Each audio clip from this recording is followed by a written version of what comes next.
வணக்கம் குழந்தைகளா. இன்றைக்கு நம்மளோட வீடியோவில் ஒரு குட்டி ஸ்டோரி தான் பார்க்க போகிறோம். எல்லாருக்கும் ஸ்டோரினா ரொம்ப பிடிக்கும்னு நினைக்கிறேன். நீங்கள் தொடர்ந்து நிறைய குட்டி குட்டி ஸ்டோரிஸ் கேட்கணும் பார்க்கணும் அப்படின்னா நம்மளோட சேனலுக்கு மறக்காமல் சப்ஸ்கிரைப் பண்ணுங்கள். ஓகே டியர்ஸ், இப்போ நம்ம ஸ்டோரிக்குள்ளே போகலாமா? Let's start. The title of the story is the master chef.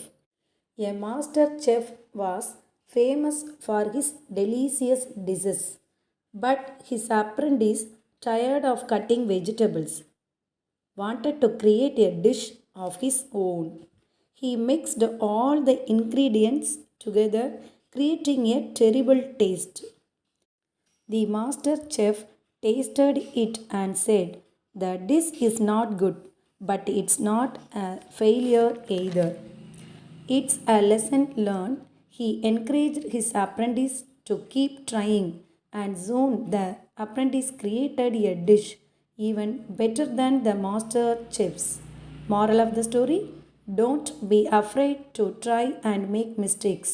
Every failure is an opportunity to learn and improve, and with persistence and guidance, you can achieve great things. Okay children, நாம் இப்போ இதே ஸ்டோரியை தமிழில் பார்க்க போகிறோம்.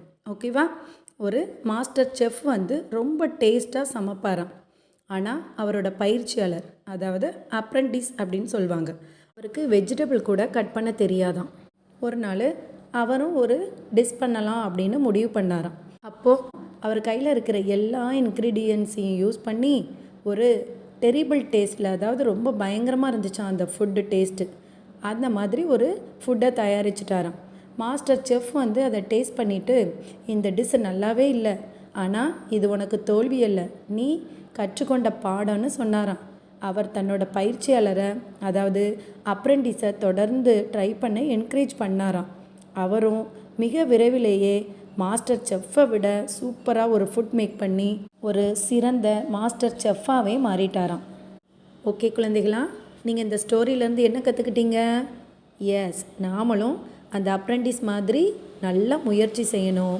நம்ம முயற்சி செய்ய என்ன செய்யக்கூடாது? பயப்படவே கூடாது. ஓகேவா? ஒவ்வொரு தோல்வியும் நாம் நல்லா கற்றுக்கொள்கிறதுக்கும் நம்மளை நாமளே மேம்படுத்துவதற்கும் தான். ஓகேவா?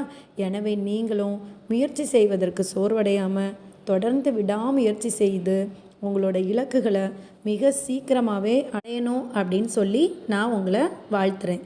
Okay children, thank you.